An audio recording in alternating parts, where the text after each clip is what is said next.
కర్కాటకం వారికి కనుక చూసుకున్నట్లయితే ప్రధానంగా మీకు మీ యొక్క రాశి వారికి ఇప్పుడు ఉండేటువంటి గ్రహస్థితి ఏ విధంగా ఉంది. మీకు మీ రాస్యాధిపతి అయినటువంటి రవి చంద్రుడు, మీ రాస్యాధిపతి అయినటువంటి చంద్రుడు దశమ స్థానం నుంచి పంచమ స్థానం వరకు సంచరిస్తాడు. మీ ధనాధిపతి అయినటువంటి రవి లాభస్థానంలో బుధుడితో కలిసి ఉన్నాడు. మరియు మీ యొక్క 12వ స్థానంలో శుక్ర గురువులు ఉండడము, భాగ్యంలో శని, అష్టమంలో రాహు, ధనస్థానంలో కేతు ఉన్నాడు. మరి ఈ యొక్క గ్రహస్థితిని అనుసరించి మీకు ఎలా ఉండబోతుంది అనేటువంటి అంశాలు, మరియు ఏ డేట్లో ఏ సమయంలో మారుతున్నాయి ఈ గ్రహాలు, వాటి వల్ల కలిగేటువంటి ఫలితాలు చెప్తుంది నేనైనప్పటికీ చెప్పిస్తుంది సాక్షాత్ లలిత అమ్మవారిగా భావిస్తూ ఆ లలితాంబిక అమ్మవారి యొక్క అనుగ్రహం మీకు పరిపూర్ణంగా కలగాలని మనస్ఫూర్తి కోరుకుంటూ, గ్రహాలు ఏ ఏ రాసుల్లోకి ఏ సమయంలో మారుతుంది అనే విషయం కనుక చూసుకుంటే 11వ తేదీ కుజుడు మారిపోతున్నాడు. ఆ 11వ తేదీ మనకి కుజుడు 12:39 మధ్యాహ్న సమయంలో మారుతున్నాడు.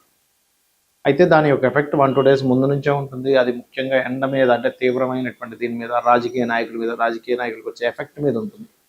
1-2 days ముందు నుంచే, అంటే రాజకీయ నాయకులకు కొంత ఎఫెక్ట్ ఉంటుంది. ఈ కుజుడు రవి దగ్గరికి వెళ్ళడం మూలంగా ఇది బాగా గుర్తుపెట్టుకోండి. అలాగే మనకి 14వ తేదీ శుక్రుడు మిథున రాశిలోకి, అంటే 10:54 గురువుతో వెళ్ళి కలుస్తున్నాడు. దీనివల్ల కొన్ని మంచి ఫలితాలు కూడా ఉన్నాయి. అది మీ రాశి వారికి ఎటువంటి మంచి ఫలితాలు ఇస్తాయో చెప్తానండి. అదేవిధంగా బుధుడు రవి కనుక తీసుకున్నట్లయితే, రవి బుధుడు ఇద్దరు కూడా 15వ తేదీ మారుతున్నాడు. కాకపోతే బుధుడేమో అర్ధరాత్రి 12:32 మారుతున్నాడు 15వ తేదీ, అంటే తెల్లవారితే 15 అనగా అర్ధరాత్రి.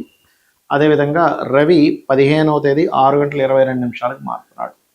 మరి ఈ గ్రహాల యొక్క మార్పు మూలంగా మీకు కలిగేటువంటి ఫలితాలు ఏమిటి అనేటువంటి విషయాలు ఇప్పుడు మనం తెలుసుకుందాం. ఇక్కడ ఈ గ్రహాలు ఎప్పుడైతే ఈ రకంగా మారుతున్నాయో కర్కాటకం వారికి ప్రధానంగా మీరు చూసుకోవాల్సింది, ఇక్కడ మీరు ఎట్టి పరిస్థితుల్లో కూడా 17-18 తేదీలు మీరు వ్యాపార లాభ సంబంధించిన విషయంలో కొంచెం జాగ్రత్తగా ఉండాలి. 23-24 తేదీలు ధనం విషయంలోని, 30-31 తేదీలు సంతానాన్ని పొందే సంబంధించిన విషయంలో కొంతమందికి ఇబ్బంది ఉన్నప్పుడు IUIలు IVFలు చేయించుకుంటారు. అటువంటి విషయాల్లో ఖచ్చితంగా జాగ్రత్త వహించాలి. కొత్త స్నేహితులను 28-29-30-31 తేదీలు ఎట్టి పరిస్థితుల్లో యాక్సెప్ట్ చేయకండి. ప్రేమ వ్యవహారాలు, ప్రేమ సంబంధించిన యాక్సెప్ట్ చేయడం అనేటువంటిది కరెక్ట్ కాదు. 30-31 తేదీలు గుర్తుపెట్టుకోండి. అదేవిధంగా మీకు ధనస్థానంలో కేతు ఉన్నందుకు కొంచెం గణపతి ఆరాధన, కేతు గ్రహం దగ్గర దీపారాధన చేస్తూ ఉన్నట్లయితే, సూర్య నమస్కారాలు చేసుకున్నట్లయితే ధనాభివృద్ధి ఖచ్చితంగా కలిగి తీరుతుంది, అందులో ఎటువంటి సందేహం లేదు. అదేవిధంగా ఇక్కడ ఈ వ్యయాధిపతి ధనాధిపతి లాభస్థానంలో ఉన్నాడు కాబట్టి కొన్ని ఇన్వెస్ట్మెంట్స్ వల్ల కొంత లాభం కలుగుతుంది. ఎందుకంటే ఇక్కడ 12వ భావంలో కూడా శుక్ర గురువులు ఉన్నారు ఇక్కడ మనకు చూసుకుంటే కనుక, దాని మూలంగా. మరియు రాహు అష్టమంలో ఉన్నందుకు కాస్త వాహనం మీద వెళ్ళేటప్పుడు అతివేగము పనికిరాదు. కాకపోతే దశమంలో మీ కుజుడు ఉన్నందుకు పోలీస్ డిపార్ట్మెంట్, డిఫెన్స్, కొన్ని డిపార్ట్మెంట్స్లో జాబ్స్ కోసం ప్రయత్నం చేయడానికి లాభంలో రవి, దశమంలో కుజుడు ఉండడం చాలా మంచిది. డిపార్ట్మెంట్స్లో ఉండేటువంటి వారికి కూడా కొంత ప్రమోషన్స్ లభించడానికి ఆస్కారం ఎక్కువగా ఉంది. కాకపోతే ఉద్యోగ సంబంధించిన విషయంలో ఉన్న ప్రాంతం కాకుండా ఇతర ప్రాంతాలకు వెళ్ళండి. కాకపోతే ఉద్యోగంలో కొంత ఎక్కువ స్ట్రెస్ కూడా ఉంటుంది. ఎందుకంటే ఎంతైనా దశమంలో కుజుడు వెనకాతలేమో శని, దాని వెనకాతలు రాహు ఉన్నాడు కాబట్టి. ఇక మీరు నిత్యము చేయవలసినటువంటి దేవత ఆరాధన ఏమిటి అని చెప్పి చూసుకున్నట్లయితే, మీరు సుబ్రహ్మణ్యేశ్వర స్వామి యొక్క ఆరాధన చేయండి. ఎట్టి పరిస్థితుల్లో మీరు 30-31 తేదీలో ఎటువంటి నిర్ణయాలు తీసుకోకండి. అయితే ఈ పక్షంలో దేశకాల పరిస్థితులు ఎలాంటివి ఉంటాయి చూసుకున్నట్లయితే, మనకి కుజుడు 11వ తేదీ నుంచే మారిపోతున్నాడు. కాబట్టి దానికంటే 1-2 days ముందు నుంచే ఈ యుద్ధ సంబంధించింది అనుకోండి, తీవ్రమైనటువంటి ఎండ. అసలు ఎప్పుడు కూడా మనం ఏంటి, మే అయిపోతూ ఉంటే స్లోగా తగ్గాలి, కానీ ఈసారి పెరుగుతూ ఉంటుంది. ఎందుకంటే అగ్నితత్వ రాసుల్లోకి అగ్నితత్వ సంబంధించిన గ్రహం వస్తుంది కాబట్టి ఇది ప్రధానంగా గుర్తుపెట్టుకోండి. అలాగే మరొక విషయం ఏంటంటే, ఇది జలరాశుల వైపు ప్రయాణిస్తున్నటువంటి గురువు కాబట్టి ఈ పక్షం ఎండింగ్ అవుతూనే స్లోగా జల సంబంధంగా వచ్చేటువంటి ఇబ్బందులు వస్తూ ఉంటాయి. అంటే వాటర్ మూలంగా వచ్చేటువంటి వైరస్లు అనుకోండి, వాటర్ మూలంగా కలిగే ఇబ్బందులు అనుకోండి. అందుకని కాస్త కాచి చల్లార్చిన నీళ్ళు వాడండి. మరి ఈ యొక్క రవి బుధులు ఇద్దరూ కూడా ఎప్పుడైతే వృషభ రాశిలోకి వస్తున్నాడో మరి దేశకాల పరిస్థితుల్లో ఎటువంటి సంఘటనలు ఉంటాయి అనేటువంటిది కనుక చూసుకున్నట్లయితే ఇక్కడ కొంచెం గోల్డ్ రేట్లో పెరగడానికి, గోల్డ్ రేట్ అనేటిది హై అవ్వడానికి ఎక్కువ ఛాన్సెస్ ఉంటాయి. మరియు ఈ శుక్రుడు గురువు ఈ యొక్క సంబంధం ఏర్పడింది కాబట్టి ఈ క్రియేటివ్ రిలేటెడ్గా కొంత విద్యా సంబంధించినటువంటివి ఏవైతే ఉంటాయో, విద్యా సంస్థలు కానీ విద్యా సంబంధించిన విషయాలు క్రియేటివ్గా కొన్ని ప్రవేశపెట్టడం జరుగుతుంది. అయితే ఈ ఈ ముఖ్యంగా శని ఎప్పుడైతే మీనరాశిలో ఉంటున్నాడో, మీనరాశిలో ఉండేటువంటి శని గురువు యొక్క రాశుల్లో ఉన్నందుకు ఇక్కడ మొత్తం 5 రాశుల వారికి శని ప్రభావం ఎక్కువగా ఉంటుంది. ఎవరికి? మేషం వారికి 1 సంవత్సరం వరకు ఏలినాటి శని ఉంది. ఇంకొక సంవత్సరం అయిపోయింది కాబట్టి 6 సంవత్సరాల వరకు ఉంది మేషం వారికి. మీనం వారికి 4 సంవత్సరాలు, కుంభం వారికి 1 సంవత్సరం వరకు ఉంది.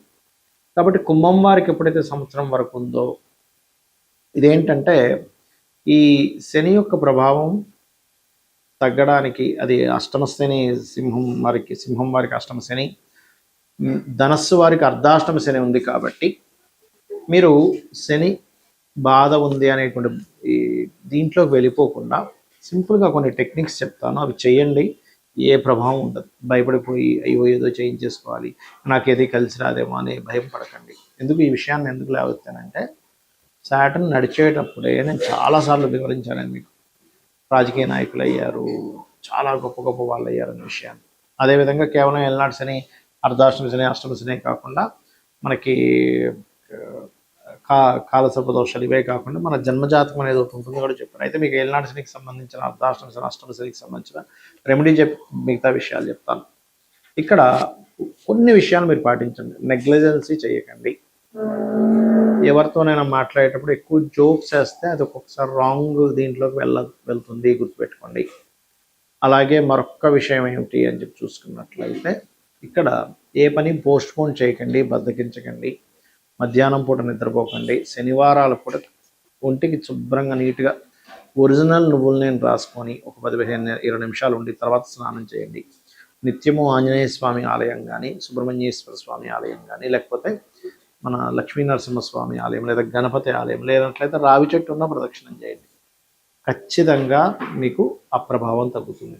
ఎప్పుడు కూడా గ్రహాలు గోచారంలో మారుతున్నప్పుడు, గోచారం అంటే కాలంలో జరిగే మార్పులు బట్టి మీ యొక్క జాతకానికి బలాబలాలు తగ్గడం పెరగడం జరుగుతూ ఉంటాయి. కానీ మీ పర్సనల్ చార్ట్ అనేది ఒకటి ఉంటుంది. లగ్నం నుంచి 12 భావాలు. లగ్నం అంటే మీ యొక్క పర్సనాలిటీ, మీరు ఎందుకు ఎదగలేకపోతున్నారు, మీరు ఎందుకు ఇంత టాలెంటెడ్గా ఉన్నారని చెప్పేది. ధనస్థానం, ధనాన్ని ఇచ్చేటువంటి భావం ఎలా ఉంది, ధనభావము, పంచమ భావము, లాభభావము, భాగ్యభావాన్ని చూసి ధనం మీకు ఏ మార్గంలో వస్తుందో తెలుస్తుంది. అదేవిధంగా అన్నదమ్ములతోని లేకపోతే దాయాదులతో ఎందుకు శత్రుత్వాలు ఉన్నాయి, ఎందుకు మిస్కమ్యూనికేషన్ అవుతుంది అనేది 3వ భావం. 4వ భావం ఏదైతే ఉందో పర్టికులర్గా మీకు విద్యా సంబంధించిన, ప్రాపర్టీ సంబంధించిన, ఎప్పుడు కొనాలి, ఏ డైరెక్షన్ కొంటే మంచిది అనేటువంటి చెప్తుంది. సంతానం 5వ భావము. 6వ భావం ఏదైతే ఉందో 6th హౌస్ అంటారు. ఆ 6th హౌస్ ఏదైతే ఉందో మీకు పర్టికులర్గా ఇచ్చేటువంటి రిజల్ట్, ఇది రోగస్థానంగా చెప్తూ ఉంటారు, పూర్వజన్మ కర్మస్థానంగా చెప్తూ ఉంటారు. కాబట్టి 6వ భావంలో ఏవైతే గ్రహాలు ఉంటాయో ఆ గ్రహాలకు సంబంధించిన దానం ఎక్కువగా చేస్తూ ఉండండి మీరు. అప్పుడు ఏమవుతుందంటే మీకు ఇబ్బంది అనేటువంటిది రాదు. ఇది బాగా గుర్తుపెట్టుకోండి. అలాగే 7వ భావాన్ని బట్టి మీకు వచ్చే పార్ట్నరు, మీకు వచ్చే జీవిత భాగస్వామి ఎలా ఉంటారు అనేటువంటిది. అష్టమాన్ని బట్టి మీ లైఫ్లో జరిగేటువంటి సంఘటనలు, ఆకస్మిక సంఘటనలు చెప్తుంది. భాగ్య భావాన్ని బట్టి మీ ఉన్నత విద్యలు, తండ్రి యొక్క స్థితి. దశమ భావాన్ని బట్టి మీ కెరియర్ గ్రోత్ ఎలా ఉంటుంది, ఎందుకు గ్రో అవ్వలేకపోతున్నారు.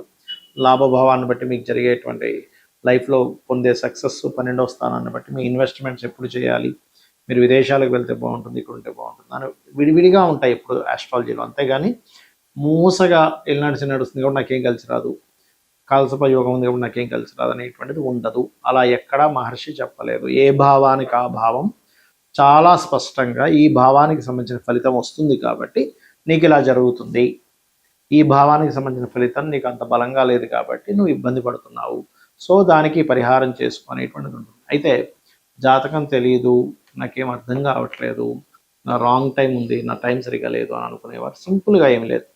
రోజు నిత్యము ఉదయం నిద్ర లేచిన వెంటనే సూర్యుడికి అర్ఘ్యం వదలండి, లలితా పారాయణం చేయండి, నిత్యము ఏదైనా ఒక ఆలయానికి వెళ్ళడం చేయండి, ధర్మబద్ధమైనటువంటి జీవితాన్ని గడపండి, గోశాలకు వెళ్ళి గోసేవ చేయండి. చాలు. ఈ పనులు మీరు చేసుకుంటూ వెళ్తుంటే గోవులో సకల దేవతలు ఉంటారు కాబట్టి సకల గ్రహాలు సకల దేవత ఇవి పోతుంది. నిత్యము దేవతారాధన చేయడం వల్ల ఇంట్లో మీకు అక్కడ చాలా దోషం పోతుంది. ధర్మం మనల్ని కాపాడుతూ ఉంటుంది, ధర్మబద్ధమైన జీవితం మనల్ని కాపాడుతూ ఉంటుంది. ఇవి చేయండి, మీరు ఏమీ కూడా చూసుకోవాల్సిన పని లేదు. శ్రీమాత్రే నమః.